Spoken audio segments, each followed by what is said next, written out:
Good evening, ladies and gentlemen. It's a pleasure to be here. The topic I'm going to talk about today is challenge funds. Now, some of you would know about these. I think that the Africa Enterprise Challenge Fund, which I helped design, and the food retail industry's challenge fund have been in the news recently. So some of you may already know all about them. Some of you may be experts, in which case I'm in big trouble. The way I want to talk about them really is about the topic is aligning business incentives to development objectives. And the reason for this is that I'm sure everybody in this room agrees that when business incentives are aligned to development objectives, business is the most powerful way of transforming economies and the lives of people, as we've seen in recent years when we've seen some of the fastest poverty reduction that the world has ever seen. The problem we've always had is how to do this. We've been looking for tools and instruments to do this for a long time. And very often, we've been accused of distorting markets. We've been accused of causing moral hazard, of using public monies for private gain. We've been accused of, in some ways or the other, creating dependencies amongst SMEs, for instance, who've never been able to be weaned off the monies that we gave them to start with. So one of the ways that we think we found to engage with business to align their incentives to development objectives are challenge funds. What are challenge funds? It may sound a complicated kind of concept, but actually it really just works on two important attributes that business has that we want to harness. And the first one is its capacity to innovate. And the second one, it's its capacity to implement. So if we can harness those and change attitudes towards risk, endorse innovative projects, then we can help to improve market access. And just a little bit of techiness here. The idea is that you find a project which has an assured social impact. Okay? That goes without saying. If we don't have the social impact, we shouldn't be putting public monies into it. But at the same time, it shouldn't have a clear commercial case. It should have the potential for commercial viability, because then we know it'll be carried out after our intervention's over. But what we really are seeking to do is to move that attitude for a project that has positive social impact and prove that it is commercially viable. Okay? We like to do it with the minimum amount of money that will change a no-go to a go decision. And I'll give you some examples of these in a moment. I hope everybody's got that. It's a little about the money. It's a little about of endorsement. Actually, very often it's not the money. It's the fact that either DFID or some donor has actually endorsed the idea that will switch a no-go to a go. And I'll give you a very good example of that in a moment. So, challenge funds have been around for a long while. DFID has been working on enterprise development funds and enterprise challenge funds for now at least for nearly a decade now. The first generation were Business Linkage Challenge Fund and the Financial Deepening Challenge Funds. Other donors have also tried these funds in different forms. I'm going to give you some results of one of the early DFID challenge funds, and that was the Financial Deepening Challenge Fund. Now, there, I think I'd like to point out one thing, is that they use very much a venture capital approach, okay? So it's not just that you're picking a winner and you're saying, that's where I'm going to put my money. You're trying out a lot of different ideas, and you're backing them with the knowledge that quite a few of them will fail, okay? But in venture capital, you follow the old Pareto rule that you get 80% of your bang from 20% of your buck. Okay, so some come home, and when they come home spectacularly, as I'll give you some examples of. The point is, it isn't a question of matching funding, which is what I think some people sort of take it at. That's a minimum.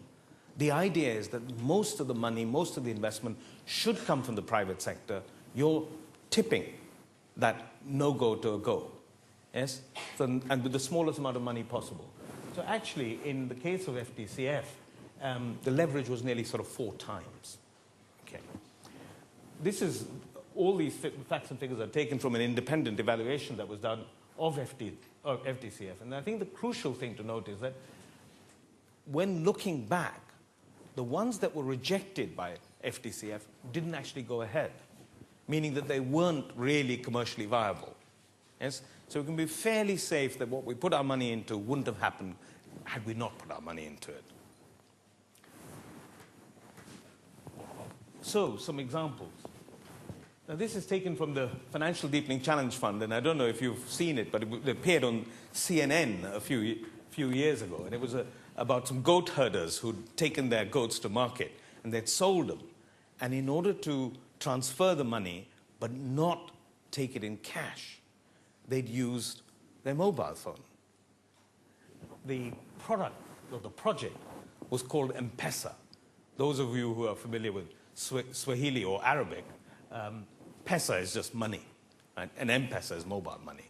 So what it does, it's a payment system using prepaid mobile phones. So what you do is you take your mobile phone in, you put in the money, and you've got then the facility to transfer it to anybody else with a mobile phone.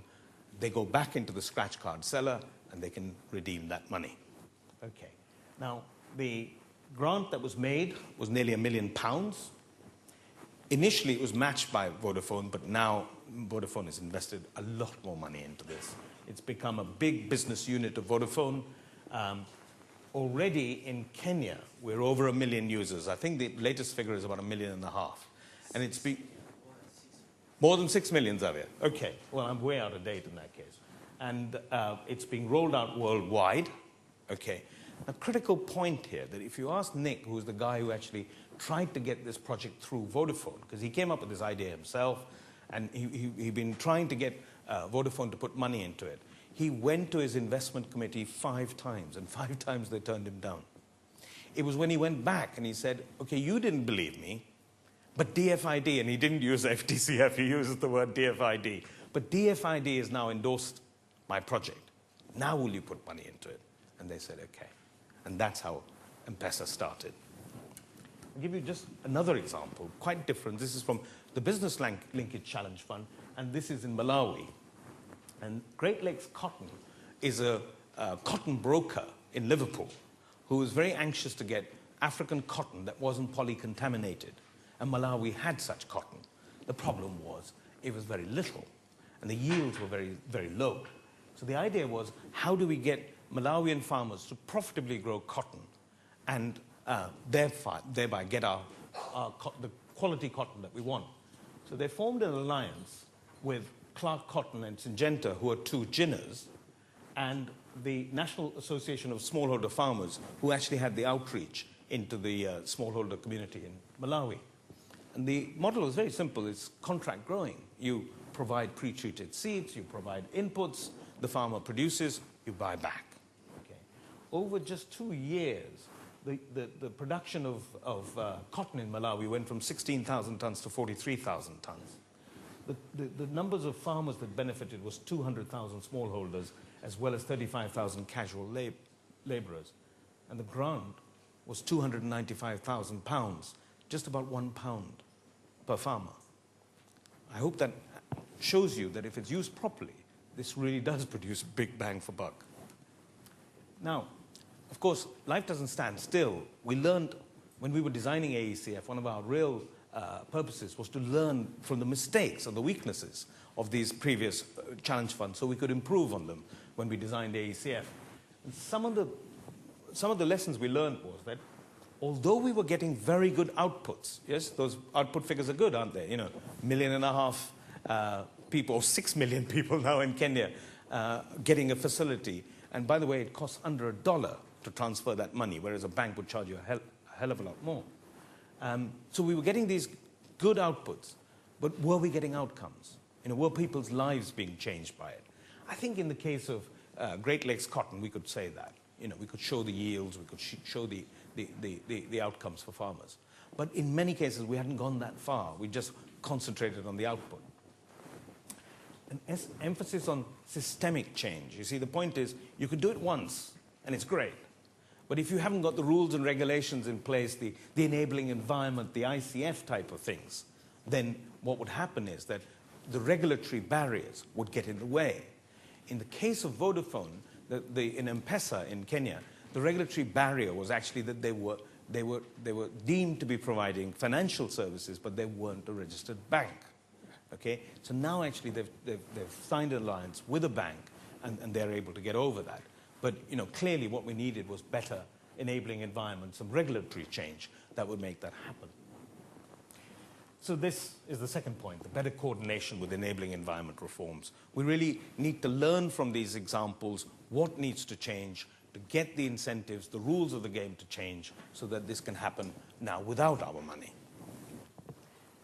Sharper focus. These early programs that DFID did were very, very wide in terms of country coverage, sector coverage, and what we were getting was a little bit here and a little bit there. Yes? What we weren't getting was this sort of concentration that you work on one area and that transforms it.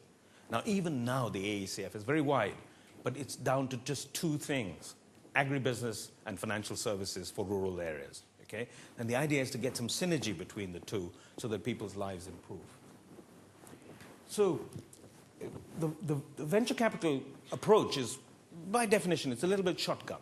Okay? So you've got to target it at particular challenges.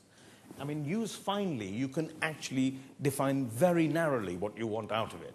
For instance, with the fridge, it only works on food, and it only works for food from Africa into the retail sector in the UK. Okay? So it's very, very sharp and very, very focused. That way we can actually see if we're making changes to behavior, and that will make sure that, if behavior changes, then you've got sustainable change. We realized that fund management for these things wasn't just a question of, getting a consultancy company to go and advertise or and ask for proposals from business. You really needed to engage with business, because at the beginning, what you've got is a very sort of rough idea. You don't know if it's going to make sense commercially. You don't know how it's going to work on the ground. Yes? I mean, in the case of Great Lakes, you saw that they had to get the National Smallholder Farmers Association of Malawi involved, otherwise they didn't have the outreach. Okay? So that requires engagement, and the fund manager is much more than just a keeper of score of, where did the money go and what outputs that we got out of it. The governance and executive management of these tools has to be very, very good. That if you don't get people in the leadership positions who can actually see the vision of where this is going, then what will happen is, again, a diffusion of activity. And you may get more money being pumped in. So in that way, you could say it's being scaled up. But actually, it's not scaling up impact. Okay? So we do need some very clever people responsible for the governance of this thing. And I think in the case of AECF, its key thing is it's got a very, very clever investment panel that vets all the proposals and makes sure that they are actually heading in somewhat the same direction so that we can replicate. Well, that's all I've got to say, and so thank you for listening.